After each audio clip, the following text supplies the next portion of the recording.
back on the move again. You wanted a blockbuster match? Saebyeolbe is also here. Now Pine's starting to feel it. It's going to be 2 kills, make it 3 for Envy. Silk Thread now, keeping the train rolling straight on. Saebyeolbe coming out on top in a lot of these engagements. It's almost impossible to see how he managed to do it. A decisive opening to this series. And it'll be LA on the attack. Welcome back to the Overwatch League. We are live in Los Angeles. We are watching some incredible games here on the 17th day, or 17th match of action here. This is day 2 of week 2, and I'm your host, Chris Puckett. I'm joined at the desk once again. We got Crumbs reinforced, and our insider Zoe joins us once again. Zoe, what do you think of the first match? Oh, Houston so coming out excited. with the 4-0. Yeah, you know what? I know that Fuel was the favorite going into this one, and that just makes me all the more happy that the win from the Outlaws was that convincing. I did think they're going to take it, but I didn't think it's going to be such a sweep. You saw it coming. I did not. Yeah, I'll be honest. Let's just say I did see it coming. I did it. That first match, I thought it was going to be the Dallas Fuel, but from here on out, this is a huge toss-up. Let's look at the remaining schedule on the day. We're getting into a battle for the top hierarchy. Is it going to be the New York Excel or the LA Valiant joining Seoul at a perfect 3-0? A little bit later, though, we are going to a big matchup, which is going to shake things up in the middle of the pack. Who is going to take the lead between the Philly Fusion and the LA Gladiators? Such an action-packed day here on Thursday, and it's time to get our second match fired up. Are you guys ready? I thought so. You fell asleep on me for a minute, but now you're going to make some noise for the New York XL. Saebyeolbe leading the charge, and I asked him, he was right next to me on the side of the stage, I said, how you feeling? He said, ready. Just one word, New York coming in prepared. They've defeated Boston, they've beaten Houston, and now they have a chance to go up 3-0. Yeah, and I did talk to them, asked what their biggest strength was during that first week of play, and many people would say Pine. However, they say it was generally their tank and their support plays. They were the ones who really enabled the DPS to be able to go off. They were the reason why Pine, why Libero, and Saebyeolbe actually went off like that. Yes, and when you enable someone like Saebyeolbe, you have a world star DPS. In my opinion, one of the best tracers in the world, and he can flex to the McCree and the Widowmaker, of course. So I think that Saebyeolbe is going to be the difference maker in this lineup.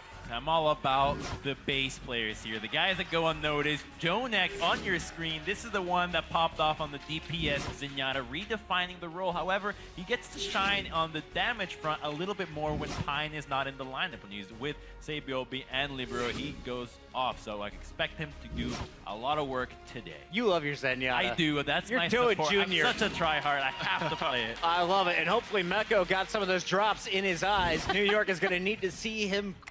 Need him to be seeing clear. Let's introduce the full lineup here as we take a look at the starters. Saebyeolbe and Libero are going to be playing the DPS roles. Your tanks, it's going to be Meko and Mono. And of course, you mentioned it, Arc on the support alongside Jonak, who could basically be qualified as another DPS player. That's the New York XL. They come into this one 2-0, but so do their opponents. Let's give it up for the LA Valiant.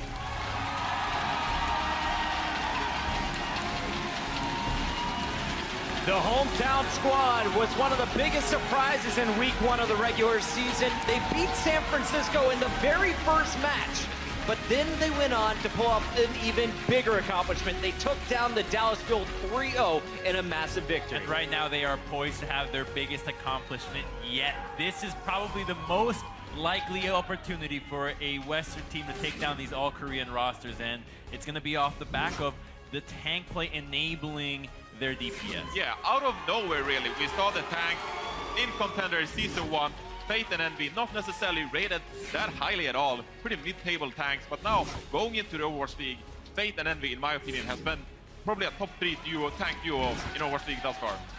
Yeah, and I gotta say, I'm very surprised to see Agilities here in the starting lineup, as Silk Thread was the one standout player, really. Oh, what's going on there? You got your hand warmers on your forehead, you know. Well, anyway, yeah, Agility's coming in for Silk Thread. Silk Thread was one of the big reasons why they did win. He was that standout player, so that now raises a lot of questions from my side onto what they're gonna see or what they're gonna do on Junkertown. It's kind of crazy, Johnny. You mentioned the tanks, Fate and Envy. You were with me working Contenders, and all we did was call out their poor performance back in Contenders. Now they are one of the strongest biggest pieces of this lineup. Look out for the LA Valiant today. Let's jump into this one because we know this is a battle to see which team will join Seoul at the very top at 3-0. So let's go to you, Crumbs. You mentioned Jonak is going to be a key player here from the New York Excel. Who are you looking out for on the Valiant side of things? He's got a great counterpart here. When it comes to the Zenyatta duels, you've got Unko, who is also a stellar Zen. They've both been able to hit great DPS, get lots of snipes, but their woes have been the same. They both get a lot of mistimed Zenyatta ultimates that have been costing a couple of fights, maybe overlaps with the Mercy. So the team that can shore up the Transcendence usage, I think, will come out on top here. All right, so what matchup are you looking forward to in particular? Oh, can't come as a surprise that I'm going to go for the Tracer showdown here. It's going to be Soon and Sabiobi. Those are the two players I want to see going off. Who of these two players will be winning those Tracer battles? Because in the past, I have to say that Tracer versus Tracer, Sabiobi will be your man. Johnny, you agree with that call? You're just going to... Oh yeah, I agree with that. I called out Salbiolbi. A lot of people hype Soon up. I think the arena is cheering for Soon, but I'm going with my man Salbiolbi. In my opinion, he's the best Tracer in the world. And we saw in the World Cup, wow, he smashed Sinatra on the Tracer, so he's going to do the same today. Best Tracer in the world. Everyone quote this, put it on Reddit. That's Reinforced 2018. Impressive call there, Johnny. We're looking forward to this Tracer battle, but let's look at the big picture here. The map pool could be something in favor of the Valiant. Yes, exactly. We've seen from the Korean teams, they don't necessarily favor Junkertown so far. They've been struggling a bit. So on Junkertown, once again here, LA Valiant has a good chance. We've seen Horizon, where LA Valiant last week managed to win convincingly versus Dallas Fuel. They might take Horizon this time as well. And New York Excel, they played 2 maps so far. Both time, Pine has come out on Ilios and just popped off. But this time, we're playing Oasis. So is Pine going to be fielded this match? I don't know. But all I know is that LA Valiant has the better Pharah. Anyone out there want to see Pine today? Kid's pretty nasty. He's not in the starting lineup. We'll see. When does New York choose to put in their final boss? This one is going to be a barn burner. Let's start with you, Crumbs, going down the line. Official predictions. Who moves on to 3-0? Official prediction, I think the LA Valiant is going to set things on fire today. I think that they have a better overall strategy compared to the New York Excel that has been relying too much on individual prowess to get them this far. I think the Valiant is going to show up and big today. Hometown squad, going to you, Reinforce. I'm going with the New York Excel for this one. I'm sorry, LA. I'm sorry. Liver on the Junkrat, Saviol the McCree, they're going to shut down the dives of Valiant.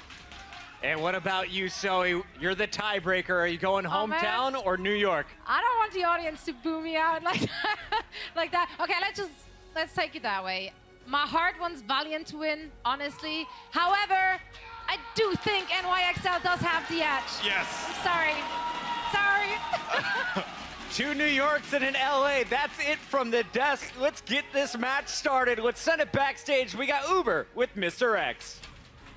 Thank you very much, Puckett. G'day, Blizzard Arena. Nobody sleeps on the City That Never Sleeps map, but the City of Angels are putting forward their finest squad so far, of course.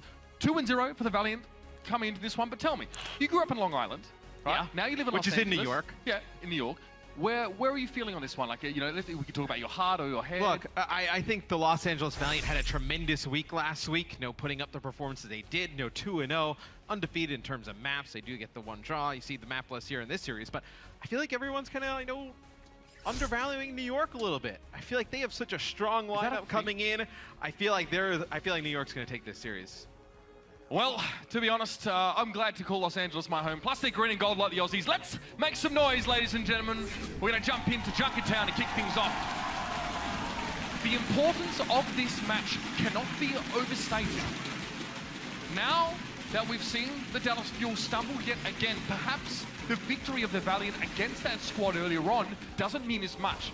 So this is the true litmus test, the benchmark for possibly one of the finest Western teams or at least predominantly so, we have in this competition, of course. Los Angeles, a lot on the line here. They've already showed that they can, you know, take down San Francisco. Preseason, they seem to be the better LA team. Now it's time to go coast to coast, just like Space Ghost. I feel like you learn a lot about both of these rosters coming into this series, because I think a lot of people would put, you know, Seoul Dynasty at the top, you know, London Spitfire right there at number 2, and then I think everyone would kind of say, at least early in the season, you know, these two teams are kind of that battle for 3-4. We kind of get a decider here, so to speak. And I think the reason you see agilities, that Zoe was talking about on the desk, is that potentially they would have agilities running the Roadhog, right? We've seen agilities run the Roadhog. Potentially you see that, you know, when, well, it's going to be the Valiant here on defense. Agilities does have Junkrat out now, but he's not exactly up with the rest of his team. Envy looks like he'll be playing Roadhog, so they'll go Orisa and Roadhog in terms of tanks. You have Soon playing Widow, and then Agilities will take up Junkrat responsibilities here. So we're seeing a fair bit of this, right? It's the fairly well-known combo, of course. You play the Orisa with the Holt into a Roadhog hook. Obviously, just a slight issue on the stage there, guys. We'll keep you updated with that one as we go through. But obviously, the Orisa Holt combo is very popular. We actually have seen, we saw obviously the Dallas Fuel try and use that one. You get a guaranteed hook. You get a guaranteed pick. We normally see the Junkrat in a composition as well. It's good to deter divers as well, of course, as the Roadhog is. But we actually saw a little bit different from Dallas. We saw a Tracer here, but this seems to be like the generally agreed lineup for this kind of comp. Yeah, I think you go with the Widowmaker in this type of situation, right? You can play a little bit further back. You don't have to play up by that Orisa shield, right? And even with Tracer, you know, when you have Orisa and Roadhog, it's really just the Tracer kind of going into that backline, going up against that Zen Mercy combination, which if your Mercy's healing up the Zen, it's very difficult. And you kind of have Zen put a Harmony Orb on Mercy, right? It's very difficult to get either of those targets down. I like the Junkrat in this combo as well because you get the Halt and the Hook, and then you can just blow those players up with a ton of front damage coming out of Junkrat. And it deters the dive, like you're saying, right? Because if they go past the Orisa barrier, which is what you would want to do against an Orisa, because she doesn't have a ton of mobility, you can kind of protect her with a lot of damage that Junkrat puts down. So let's talk about JJoNak a little bit, because there was a lot of hype about this player from the previous week, and now we have a battle of flex support players. It's actually going to be Unko, of course, on the Zenyatta going up against likely JJoNak in that role. Let's talk about his performance because it dwarfed some of the DPS performances of other DPS players here. What allows a Zen player to be able to do this in that kind of situation? How can he get these big numbers? Well, I think it's something kind of like how you see Pine when he comes in on control. He just has so much space. Like every time we see Pine or JJoNak, we go onto their screen and, the first-person POV, there's not a Tracer harassing them. There's not like a Winston jumping in their face. They just have a ton of space to be able to just, in JJoNak's case, just land down Discords, finish off some targets.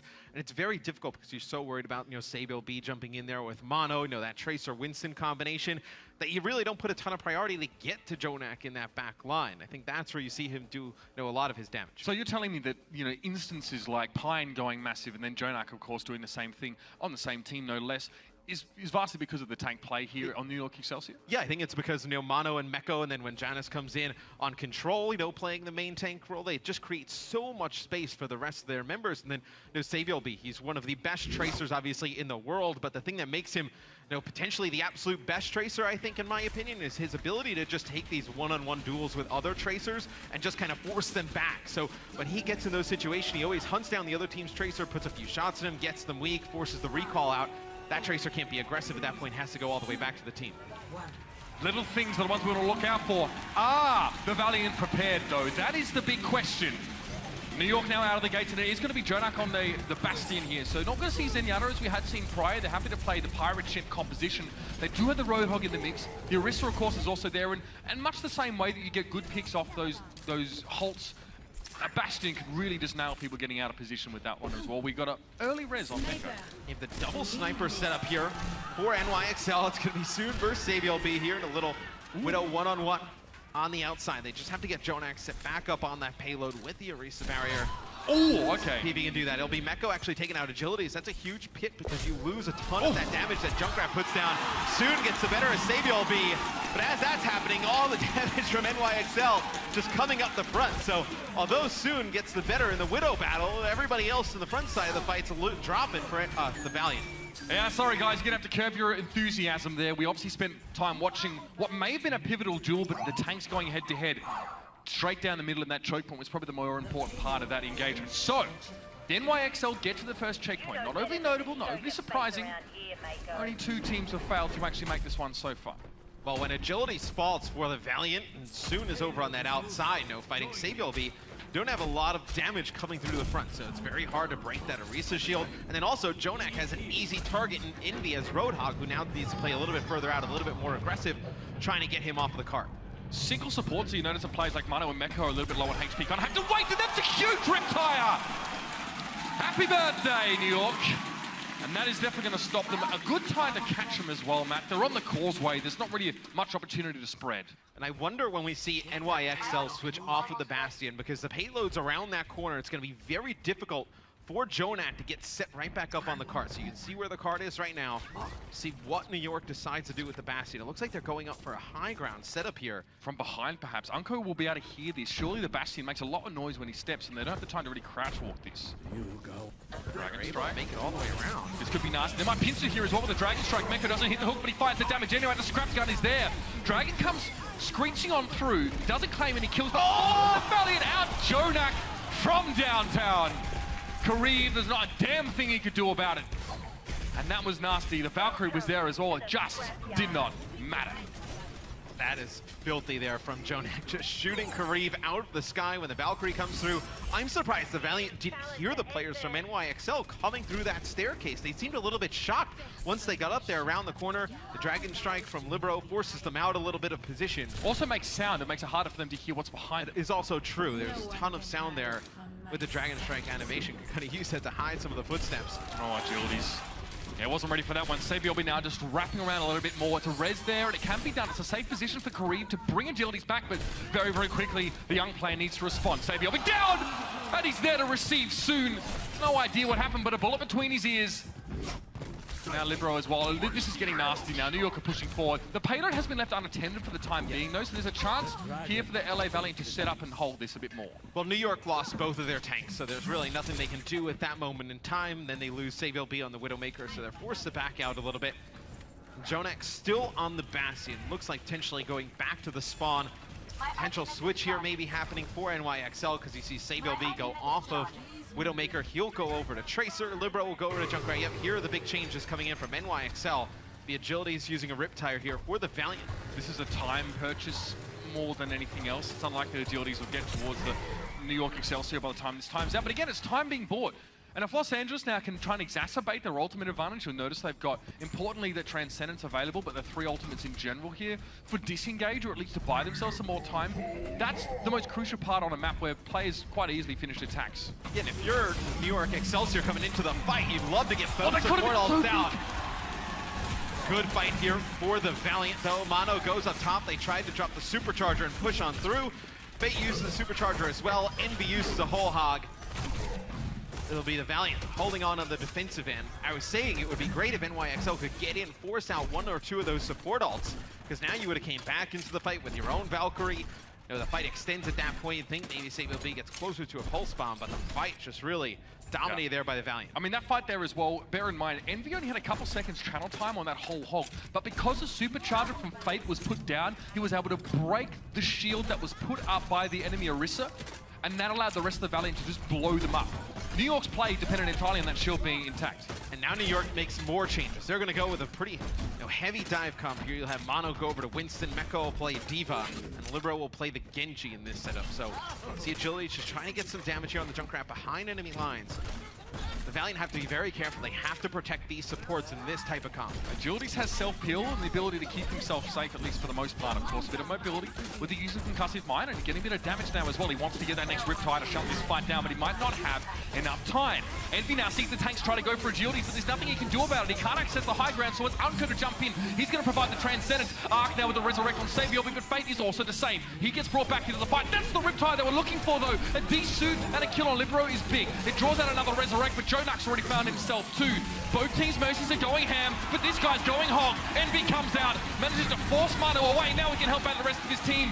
But he was a little bit too late. Meko was still able to pick off Kareem, but it looks like it's still going to be enough for the LA Valiant to hold on, and this is big. Yeah, it's only 35 seconds left on the clock here for NYXL to push the payload to point B. Now, they did get both support ults out from the Valiant, and Arc actually uses Valkyrie to go on in. They pushed on through, but Jonak uses the Transcendence towards the later half of that fight. It'd be great to have the Transcendence now, which would have been the only support ult online. You have a fight where neither team has ultimates. This is where that first pick is so important, and Soon is on the perfect hero for it. He's up on that Widowmaker. There's no static shield presence available for the Excelsior right now. They can't just put a shield down and walk around it, so they got to jump on Soon. But he's already out. Kareem's already fallen, though. That's the opening they were looking for. Libero, cheeky reflect, and Soon's going to have to wait a little bit before he gets another crack at the Genji. But he's going to be pressured down, and this is stunning. Beautiful from New York. perfect. A fight where they don't have ultimates. It's so clean. They get the first pick. The dive was perfectly orchestrated. Yeah, they're able to get Kareev at the beginning of the fight. You see Agility still here, though, for the Los Angeles Valiant. Same with Envy. And at the top of the screen, there was actually Sabiel putting a ton of pressure on Agilities and Unco. And, you know, you don't have the damage of that Junkrat. He's trying to protect his Zenyatta. Then the rest of the members for NYXL, they jump on to Kareev. They're able to get him out of the fight. And by the time they actually deal with Sabiel, everybody for the Valiant's dead on the point. That was really, really clean. And look at that. New York go from 0 ultimates to 6. And they win the most crucial fight, arguably, of this map. However, they're short on time still. This Riptide could be devastating as it comes across. Agilities wants to connect this, and from Libero's perspective, we don't quite know where it is right now. Libero sitting on back, and then the Riptide doesn't really get too much there, so it does buy time. Again, that's the name of the game right now for the Valiant. Libero's looking for a Dragon Blade here. It's going to be a self-destruct drop in. Meko attempting it now. Again, back and forth. Meko's brought back up after Agility's found him. They do use the Primal Rage here. Does New York. They use a Pulse Bomb here as well. It'll be Unco. Uses his Transcendence. They're going to get aggressive, but Transcendence comes out from NYXL as well. Here comes the Dragon Blade from Libero. Slices through one. Just trying to put pressure on Agilities here. Has to be careful because of the Junkrat. Jonak finishes him off. The NYXL picking up a team kill here. Coming into the next fight, though, Kareev will have that Valkyrie, so you have a ton of healing coming out in the double rest. That's why it's so significant that the Valiant forced out both of the support options from the Excelsior by getting aggressive with their Transcendence. They said, we're going to come in, we're going to make it look like we're going to try and fight and win now. Soon gets taken out early on, though. That was Jonak to find him. That might be a really nasty start here in the fight for Los Angeles Valiant. Agility's coming forward. No, not many ultimates available for them either. There's a Primal Rage. Kareev down early again. This can't keep happening for the Valiant. Jonak, though, at least is responded to. Sabiel with a Pulse Bomb, and he's looking for more targets, but Unco's down. Both supports are now missing for the Valiant. The healing cut severely short. Arc has been responded to, so both teams responding in kind. Sabiel gets a little bit too big for his boots. The shots on the Pulse pistols are reflected, but Fate, an easy target up there for Meko. And that's a close round. That kill onto Kareev, though, coming out of the spawn, that is the one that pretty much wins it there, you know, completes the map for NYXL. They kind of traded supports. You know, Jonak does fall at the hands of Fate. They dive in, though, on the other side. They get Kareev. They end up completing the map. No time in the time bank. The Los Angeles Valiant put up a very good fight, especially at that point B defense. And this definitely raises the stakes for New York now, because it's not really common. We just saw it in the previous series, but again, not common that you can prevent an attacking team from finishing the round. Okay, we saw it even there. You know, the map can be very hard to get back in control of once you lose it. So when New York kind of faltered a little bit on that second stage in the winding streets, and you know, they were trying to look for an answer, the fact that they managed to break the deadlock, but even breaking the deadlock without having any ultimates, going for like a complete clean fight there and just using a perfect dive, that's incredibly impressive. Definitely something I want to look at later in detail and just see how they put it together, because it was very, very impactful. And it looked like NYXL was actually going to take point B rather quickly. You remember, they come up that back staircase with the Bastion, they're able to win that fight, and then the Valiant, they just jump right onto the payload after that. They're able to win the next engagement, then hold for another maybe 2 minutes or so. So it's a very good defense from the Valiant. Now it'll be NYXL's turn on the defensive end. Libero will play Junkrat, Sabiel B will play Widowmaker. They'll have the Orisa Roadhog combination in terms of tanks. Also have Jonak playing Zen, and Arc will play Mercy here. Again, this is generally the accepted team composition for defense on this map. So the Junkrat there giving himself a little bit of an ability to get enemy, or at least to get away from enemies, right? To put, you know, a little bit of distance between him and his foes. And then you got Sabiel B as well. So New York want to sit back, get picks, open up fights here with those automatic, you know, pick hooks from Meko. Mano's going to be using the Hulk. Meko's going to get an easy hook. They've got to try and give the man advantage and roll the fight from there. See if the Valiant roll out this lineup. So Kareev will be playing Widowmaker. Usually you see him on the support role, but he can play DPS as well. Agilities will play Roadhog. They'll have Fate play Orisa, and soon will take up Bastion responsibilities as Envy will play Hanzo. So very different setup here coming out from the Valiant. You have your off tank in this type of situation playing Hanzo, and you have one of your flex supports here playing Widowmaker. Yeah, and they're not liking it, to be honest. Zoon's already gone down here. Meko was able to get access to the payload. Notice how Fate put that bubble down on that barrier. Wasn't really in the ideal position to protect their Bastion. Agilities now is out in the open. The last place a Roadhog wants to be now hooked in, and it's going to be an easy dinner at this stage for Meko to pick him off. Envy, though, this is... we don't see this from him much at all. Really odd. Switch to McCree. He actually found Sabiel there in that fight. I just don't think the Valiant had enough numbers to continue to press forward here. And something that's really been key to the Valiant success thus far through the season. You know, Johnny was talking about on the desk is how strong their tank play has been, and you have your main tank now playing with agilities in terms of your 2 tanks and those guys. Agility's mostly a DPS player, plays, he does play Roadhog, right? But when then you take the Div out of the equation here and Envy goes over to McCree, it just kind of changes things up quite drastically here. The reason, oh, that's going to be nasty. Flashed up and Envy was ready for Savior, but he might not be done yet though. The damage boost, you'll notice the effect there. Unco making sure this McCree is as impactful as possible. It was a warning shot, concussive mine thrown in Envy's direction. He's able to roll back and avoid being knocked and taking the damage. But Kareev gets hooked in, perhaps a little bit too far forward there. And now they're going to approach the payload. Envy's there, yet another flash to interrupt. No chance for the Roadhog to take a breather either. Knocked back this time properly by Libero, and has forced out the Transcendence. It's going to be Unco though using the Valkyrie. He's going to get Meko. Dark using the Valkyrie, bringing Meko back into the fight. Unco uses his to get Soon back into the fight. Agility's here with a whole hog. As Unco's still in Valkyrie, flying up high. Arc still with his Valkyrie as well. NYXL did have to use a Transcendence here. I guess the benefit for them though is that there's not that double support ult on the side of the Valiant, right? Because you're only running Unco on the Mercy. It's interesting. Normally it might be someone like Soon on the Widowmaker, maybe Kareev or Unco on the Bastion. We're seeing it mixed up a little bit here. Now, Libero's going to come in with a Riptire. The Valiant very warily checking their corners and periphery. It's going to come around the right side here. Oh, hello. Soon on the Bastion there as well, just ready to receive it. It's going to be a tire taken down, but it's also for reconnaissance purposes. You have Fate taken out. Savior B, though, it was a halt, pushing him down towards Envy. So you see Mono putting down the shield here, over by the payload. We need to see some aggression from the Valiant here. They really need to take this power play and use it. This is the issue with when you run that might be it. And that's a huge pick, because now there's no shields on the side of NYXL. Which means that Envy can do so much more damage as well. It's so annoying for McCree to try and bust through those bubbles. And now it's going to force NYXL to back up here a little bit. They may get one more fight here. They're res mono, they but do get mono. They actually they go around all the way on that right-hand side. They have to be very careful. They got to get back tank mode towards the payload here, and it's going to be the supercharger as well. Jonak trying to lay into Soon here, finding with some of those orbs, but this is nasty. What else would you expect? The Excelsior walk straight into the setup of the Valiant. They just make a bit of a concave setup and allow Soon to get as much damage as possible. Hardly a smile on this man's face as he knows the job is far from done. But the Valiant eventually managed to break a little bit of a slow start. Again, not super convincing. We talked about New York, being bled down in terms of time. The Valiant now need to make up some of their own.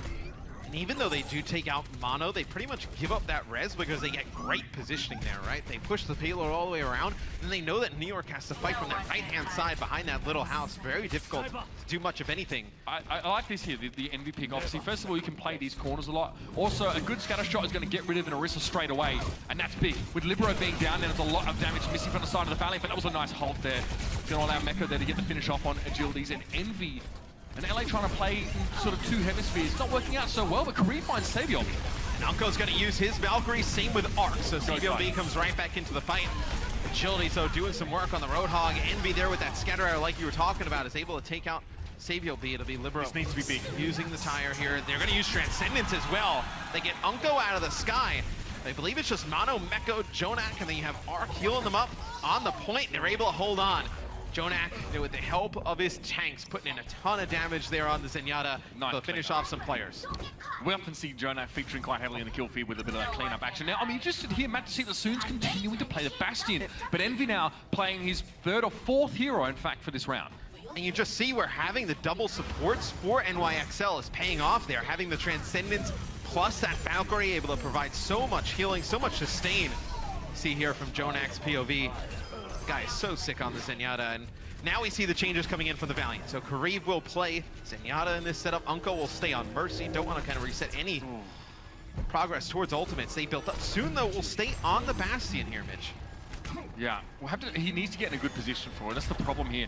The enemy team has a bit easier, or far easier, access to high ground in the first little part of this stage, so they need to kind of shepherd the Bastion into a position where they can use it to full effect. Right now, they're just sort of fighting on the ground. Here, Jonak is going to be a little bit more sparing with the right clicks and make sure he weaves in the orbs with the rest of his team, but headshots are still going to give him the damage he's looking for.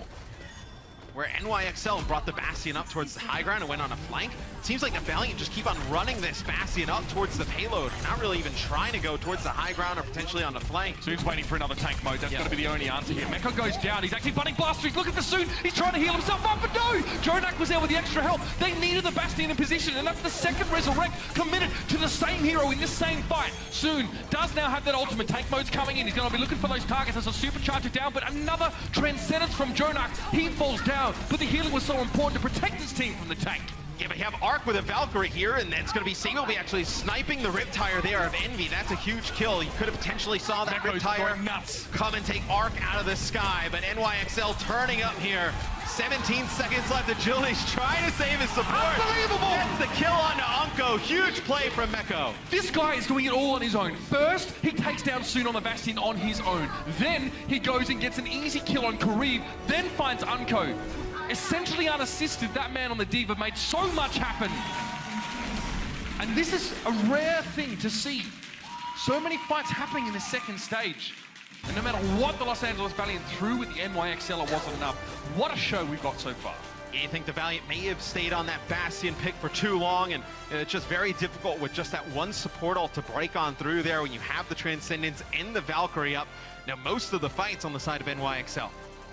Incredible stuff. NYXL taking more and more than they're offered by the Valiant here. And again, the Valiant really need to step up here. They know what's on the line. They know what people expect of them. They've seen the social media. They've seen Twitter. They know what the Korean teams are saying about them. They're receiving respect, but they know that this is where they prove themselves properly. As we've seen plenty of Western teams struggle to go up against the might of Korea. It's time for the Valiant to step up in map 2.